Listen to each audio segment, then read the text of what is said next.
The Call of the Wild by Jack London. Chapter 3. The Dominant Primordial Beast. The dominant primordial beast was strong in buck, and under the fierce conditions of trail life it grew and grew. Yet it was a secret growth. His newborn coming gave him poise and control. He was too busy adjusting himself to the new life to feel at ease, and not only did he not pick his fights, he avoided them whenever possible. A certain deliberateness characterized his attitude. He was not prone to rashness and precipitate action, and in the bitter hatred between him and Spitz he betrayed no impatience, shunned all offensive acts. On the other hand, possibly because he divined in Buck a dangerous rival, Spitz never lost an opportunity of showing his teeth. He even went out of his way to bully Buck, striving consistently to start the fight which could end only in the death of one or the other. Early in the trip this might have taken place had it not been for an unwanted accident. At the end of this day they made a bleak and miserable camp at the shore of Lake Labarge. Driving snow, a wind that cut like a white-hot knife, and darkness forced them to grope for a camping place. They could hardly have fared worse. At their backs rose a perpendicular wall of rock, and Perrault and Francois were compelled to make their fire and spread their sleeping robes on the ice of the lake itself. The tent they had discarded at Dia in order to travel light. A few sticks of driftwood furnished them with a fire that thawed down through the ice and left them to eat supper in the dark. Close in under the sheltering rock, Buck made his nest. So snug and warm was it that he was loath to leave it when Francois distributed the fish which he had first thawed over the fire. But when Buck finished his ration and returned, he found his nest occupied. A warning snarl told him that the trespasser was Spitz. Till now, Buck had avoided trouble with his enemy, but this was too much. The beast in him roared. He sprang upon Spitz with a fury which surprised them both, and Spitz particularly, for his whole experience with Buck had gone to teach him that his rival was a usually timid dog, who managed to hold his own only because of his great weight and size. Francois was surprised, too, when they shot out of the tangle from the disrupted nest, and he divined the cause of the trouble. "Ah!" he cried to Buck. "Give it to him, by God, give it to him, the dirty thief." Spitz was eagerly willing. He was crying with sheer rage and eagerness as he circled back and forth for a chance to spring in. Buck was no less eager and no less cautious, as he likewise circled back and forth for the advantage. But it was then that the unexpected happened, the thing which projected their struggle for supremacy far into the future, past many a weary mile of trail, and toil. An oath from Perrault, the resounding impact of a club upon a bony frame, and a shrill yelp of pain heralded the breaking forth of pandemonium. The camp was suddenly discovered to be alive with skulking, furry forms, starving huskies, 4 or 5 score of them, who had scented the camp from some Indian village. They had crept in while Buck and Spitz were fighting, and when the 2 men sprang among them with stout clubs, they showed their teeth and fought back. They were crazed by the smell of the food. Perrault found one with its head buried in the grub box. His club landed heavily on the gaunt ribs, and the grub box was capsized on the ground. On the instant a score of the famished brutes were scrambling for the bread and bacon. The clubs fell upon them unheeded. They yelped and howled under the rain of blows, but struggled none the less madly till the last crumb had been devoured. In the meantime, the astonished team dogs had burst out of their nests only to be set upon by the fierce invaders. Never had Buck seen such dogs. It seemed as though their bones would burst through their skins. They were mere skeletons, draped loosely in draggled hides, with blazing eyes and slavered fangs. But the hunger madness made them terrifying, irresistible. There was no opposing them. The team dogs were swept back against the cliffs at the first onset. Buck was beset by 3 huskies, and in a trice his head and shoulders were ripped and slashed. The din was frightful. Billy was crying as usual. Dave and Sol-leks, dripping blood from a score of wounds, were fighting bravely side by side. Joe was snapping like a demon. Once his teeth closed on the foreleg of a husky, and he crunched down through the bone. Pike, the maligner, leaped upon the crippled animal, breaking its neck with a quick flash of teeth and a jerk.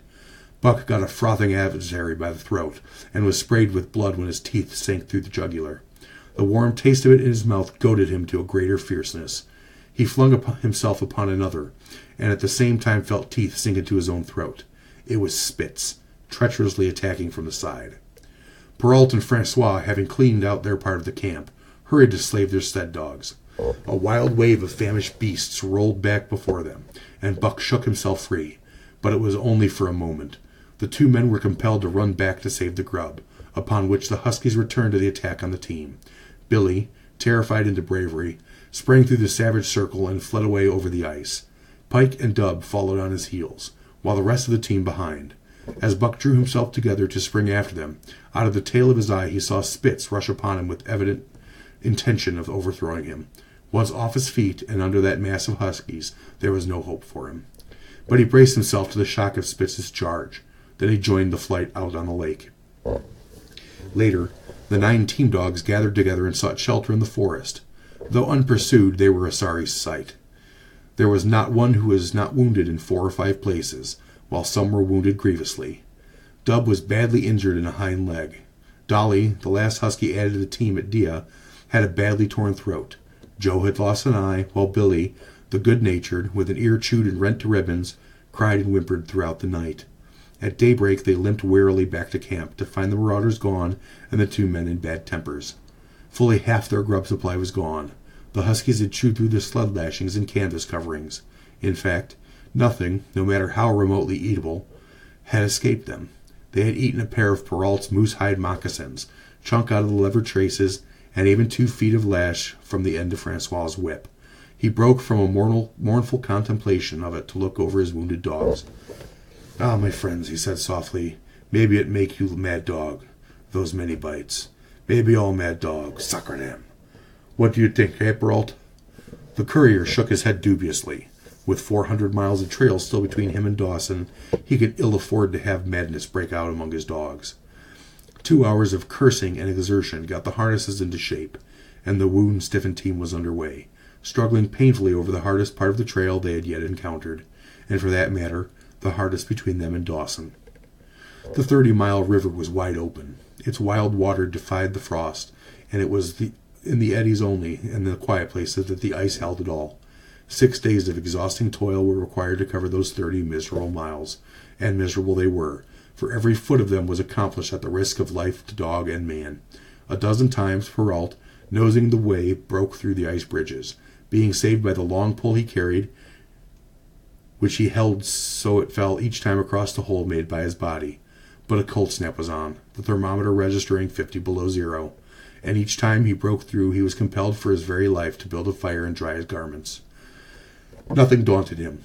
It was because nothing daunted him that he had been chosen for a government courier. He took all manner of risks, resolutely thrusting his little weazened face into the forest, and struggled on from dim dawn to dark. He skirted the frowning shores of rim ice that bent and cracked underfoot, and upon which they dared not halt. Once the sled broke through with Dave and Buck, and they were half frozen and all but drowned by the time they were dragged out.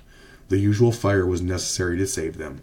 They were coated solidly with ice, and the 2 men kept them on the run around the fire, sweating and thawing so close that they were singed by the flames. At another time Spitz went through, dragging the whole team after him up to Buck, who strained backward with all his strength, his forepaws on the slippery edge of the ice, quivering and snapping all around. But behind him was Dave, likewise straining backward, and behind the sled was Francois, pulling till his tendons cracked. Again the rim ice broke away before and behind, and there was no escape except up the cliff. Perrault scaled it by a miracle, while Francois prayed for just that miracle. And with every thong and sled lashing and the last bit of harness rove into a long rope, the dogs were hoisted one by one to the cliff crest. Francois came last, after the sled and load.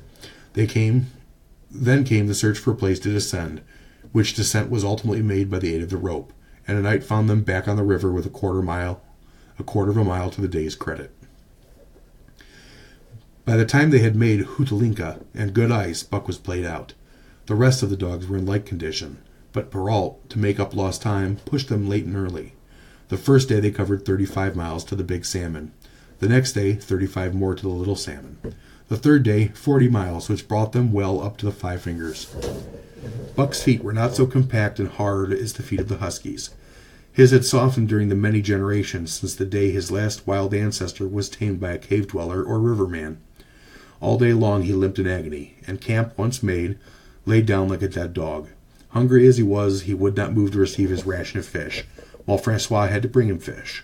Also the dog driver rubbed Buck's feet for a half an hour after each night after supper, and sacrificed the tops of his own moccasins to make 4 moccasins for Buck. This was a great relief, and Buck caused even the weazened face of Perrault to twist itself into a grin one morning, when Francois forgot the moccasins, and Buck lay on his back, his 4 feet waving appealingly in the air, and refused to budge without them. Later his feet grew hard to the trail, and the worn-out footgear was thrown away. At the Pelly one morning, as they were harnessing up, Dolly, who had never been conspicuous for anything, went suddenly mad. She announced her condition by a long, heartbreaking wolf howl that sent every dog bristling with fear, then sprang straight for Buck. He had never seen a dog go mad, nor did he have any reason to fear madness, yet he knew that there was horror, and fled away from it in a panic. Straightway he raced, with Dolly panting and frothing, one leap behind. Nor could she gain on him, so great was his terror. Nor could he leave her, so great was her madness. He plunged through the wooded breast of the island, flew down the lower end, crossed a back channel filled with rough ice to another island, gained a third island, curved back to the main river, and in desperation started to cross it. And all that time, though he did not look, he could hear her snarling just one leap behind. Francois called to him a quarter-mile away, and he doubled back, still one leap ahead, gasping painfully for air and putting all his faith in that Francois would save him. The dog-driver held an axe poised in his hand, and as Buck shot past him, the axe crashed down upon Dolly's mad head. Buck staggered over against the sled, exhausted, sobbing for breath, helpless. This was Spitz's opportunity. He sprang upon Buck, and twice his teeth sank into his unresisting foe, and ripped and tore the flesh to bone. Then Francois's lip descended, and Buck had the satisfaction of watching Spitz receive the worst whipping as yet administered to any one of the teams.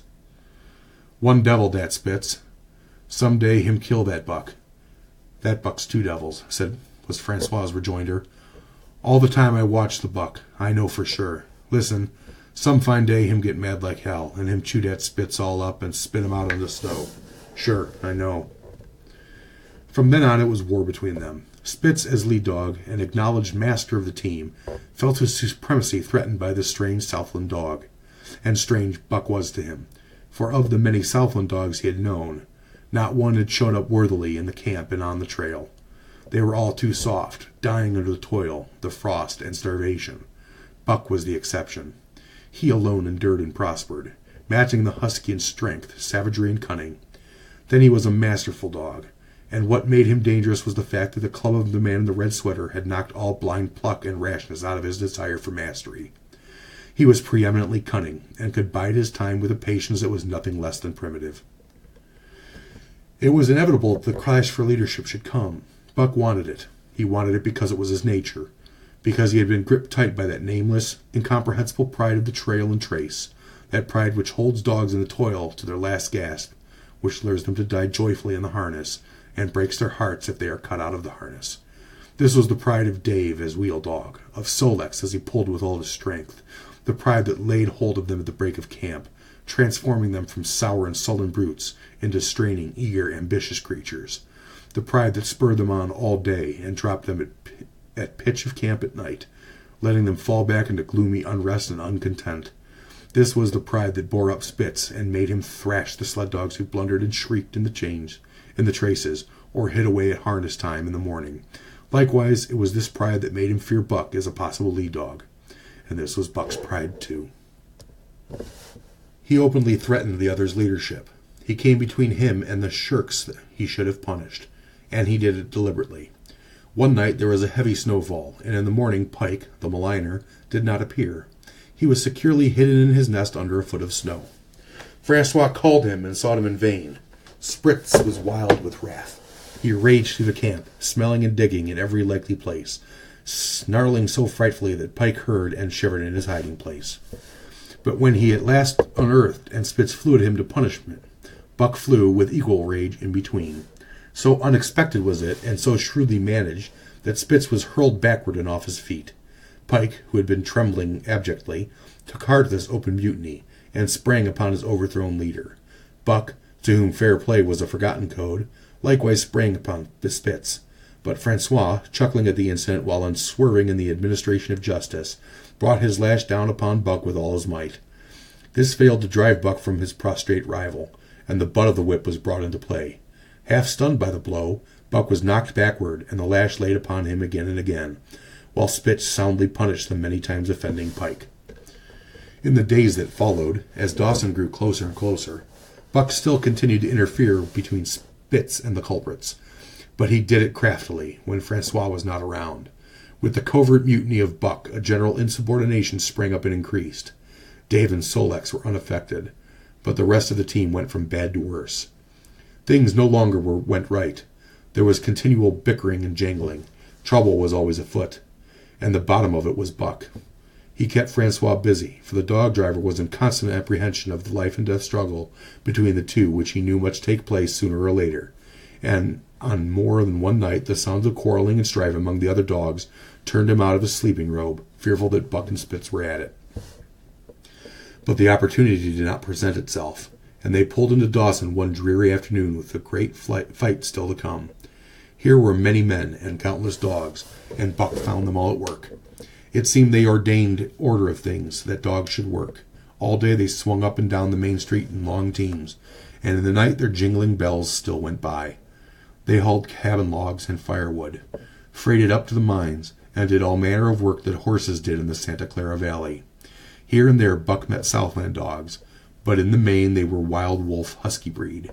Every night, regularly, at 9, at 12, at 3, they lifted a nocturnal song, a weird and eerie chant, in which it was Buck's delight to join. With the aurora borealis flaming coldly overhead, or the stars leaping in the frost dance, and the land numb and frozen under its pall of snow, this song of the huskies might have been the defiance of life, only it was pitched in minor key, with long-drawn wailings and half-sobs, and was more the pleading of life, the articulate travail of existence.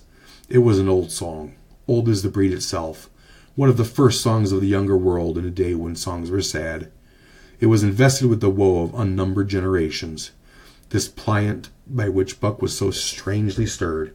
When he moaned and sobbed, it was with the pain of living that was the old pain of his wild fathers, and the fear and mystery of the cold and dark that was to them fear and mystery. And that he should be stirred by it marked the completeness with which he harked back through the ages of fire and roof to the raw beginnings of life in the howling ages. 7 days from the time they pulled into Dawson, they dropped down the steep bank by the barracks to the Yukon Trail, and pulled for Dia in salt water. Perrault was carrying dispatches, if anything more urgent than the ones he brought in. Also, the travel pride had gripped him, and he purposed to make the record trip of the year. Several things favored him in this. The week's rest had recuperated the dogs and put them in thorough trim. The trail they had broken into the country was packed hard by later journeyers. And further, the police had arranged in 2 or 3 places deposits of grub for dog and man, and he was traveling light. They made 60 Mile, which is a 50-mile run on the first day, and the second day saw them booming up the Yukon, well out of their way to Pelly. But such splendid running was achieved not without great trouble and vexation on the part of Francois. The insidious revolt led by Buck had destroyed the solidarity of the team. It was no longer was as one dog leaving in the traces. The encouragement Buck gave the rebels led them to all kinds of petty misdemeanors. No more was Spitz a leader greatly to be feared. The old awe departed, and they grew equal to challenging his authority. Pike robbed him of half a fish one night, and gulped it down under the protection of Buck. Another night Dub and Joe fought Spitz, and made him forego the punishment they deserved. And even Billy, the good-natured, was less good-natured, and whined not half so placatingly as in the former days. Buck never came near Spitz without snarling and bristling menacingly.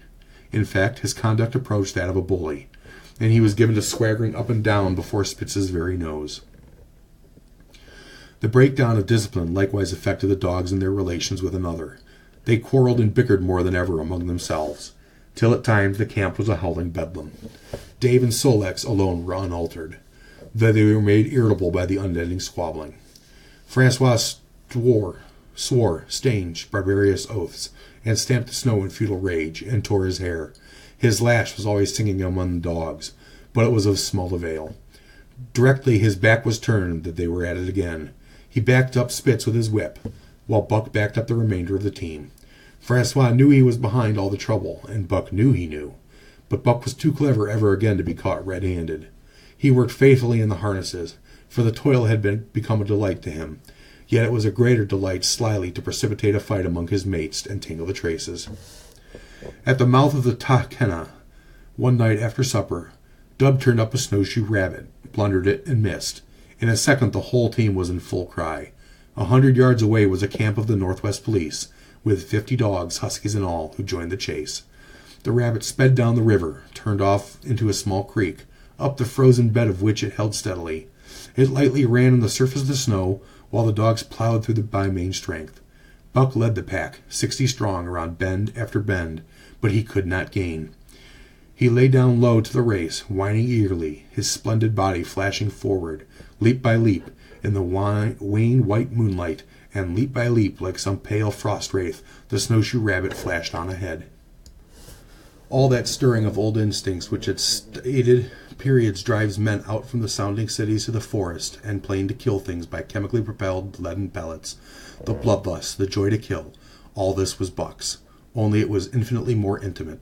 He was ranging at the head of the pack, running the wild thing down, the living meat, to kill with his own teeth and wash his muzzle to the eyes in warm blood. There is an ecstasy that marks the summit of life, and beyond which life cannot rise. And such is the paradox of living. This ecstasy comes when one is most alive, and it comes as a complete forgetfulness that one is alive. This ecstasy, this forgetfulness of living, comes to the artist, caught up and out of himself in this sheet of flame. It comes to the soldier, war-mad of a stricken field and refusing quarter, and it came to Buck, leading the pack, sounding the old wolf cry, straining after the food that was alive and that fled swiftly before him through the moonlight. He was sounding the deeps of his nature, and out of the parts of his nature that were deeper than he, going back to the womb of time. He was mastered by the sheer surging of life, the tidal wave of being, the perfect joy of each separate muscle, joint, and sinew, in that it was everything that was not death, that it was aglow and rampant, expressing itself in movement, flying exultantly under the stars and over the face of dead matter that did not move. But Spitz, cold and calculating even in his supreme moods, left the pack and cut across a narrow neck of land where the creek made a long bend around. Buck did not know of this, and as he rounded the bend, the frost wraith of the rabbit still flitting before him, he saw another and larger frost wraith leap from the overhanging bank into his immediate path of the rabbit. It was Spitz. The rabbit could not turn. As the white teeth broke its back in midair, it shrieked as loudly as stricken man may shriek, and sounded this, the cry of life plunging down from life's apex in the grip of death. The fall pack at Buck's heels raised a hell's chorus of delight. Buck did not cry out. He did not check himself, but he dove in upon Spitz, shoulder to shoulder, so hard that he missed the throat. They rolled over and over in the powdery snow. Spitz gained his feet almost as though he had not been overthrown, slashing Buck down the shoulder and leaping clear. Twice his teeth clipped together like the steel jaws of a trap, and he backed away for better footing, with lean and lifting lips that writhed and snarled. In a flash Buck knew it. The time had come. It was to the death. As they circled about, snarling, ears laid back, keenly watchful for the advantage, the scene came back to Buck with a sense of familiarity. He seemed to remember it all, the white woods and earth and moonlight and the thrill of battle. Over the whiteness and silence brooded a ghostly calm. There was not the faintest whisper of air, nothing moved, not a leaf quivered, and the visible breaths of the dogs rising slowly and lingeringly in the frosty air.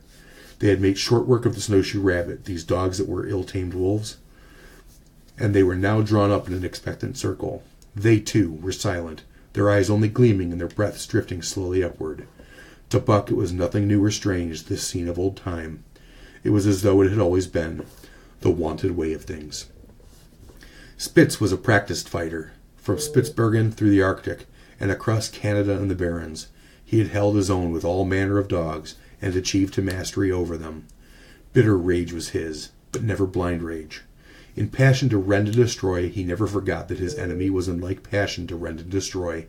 He never rushed till he was prepared to receive a rush, never attacked till he had first defended that attack. In vain Buck strove to sink his teeth in the neck of the big white dog. Wherever his fangs struck for the softer flesh, they were countered by the fangs of Spitz. Fang clashed against fang, and lips were cut and bleeding, but Buck could not penetrate his enemy's guard. Then he warmed up and enveloped Spitz in a whirlwind of rushes. Time and time again he tried for the snow-white throat, where life bubbled nearest to the surface, and each time and every time Spitz slashed him and got away. Then Buck took to rushing, as though for the throat, when, suddenly drawing back his head and curving in from the side, he would drive at his shoulder and the shoulder of Spitz, as a ram by which to overthrow him. But instead, Buck's shoulder was slashed down each time Spitz slept lightly away. Spitz was untouched, while Buck was streaming with blood and panting hard. The fight was growing desperate. and all the while the silent and wolfish circle waited to finish off whichever dog went down. As Buck grew winded, Spitz grew to rushing, and he kept him staggering for footing. Once Buck went over, and the whole circle of 60 dogs started up, but he recovered himself, almost in midair, and the circle sank back down again and waited. But Buck possessed a quality that made for greatness: imagination. He fought by instinct, but he could fight by his head as well. He rushed, and though attempting the old shoulder trick, but at the last instant swept low to the snow and in. His teeth closed on Spitz's left foreleg.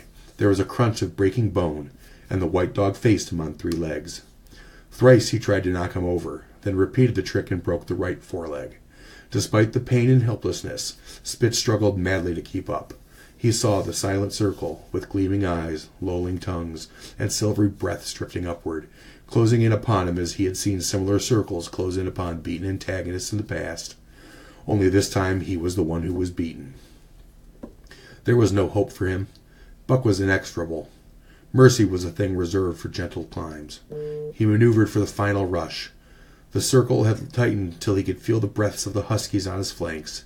He could see them, beyond Spitz and to either side, half crouching for the spring, their eyes fixed upon him. A pause seemed to fall. Every animal was motionless as though turned to stone. Only Spitz quivered and bristled as he staggered back and forth, snarling with horrible menace, as though to frighten off impending death. Then Buck sprang in and out, and while he was in, shoulder had at last squarely met shoulder. The dark circle became a dot on the moon-flooded snow as Spitz disappeared from view. Buck stood and looked on, the successful champion, the dominant primordial beast who had made his kill and found it good.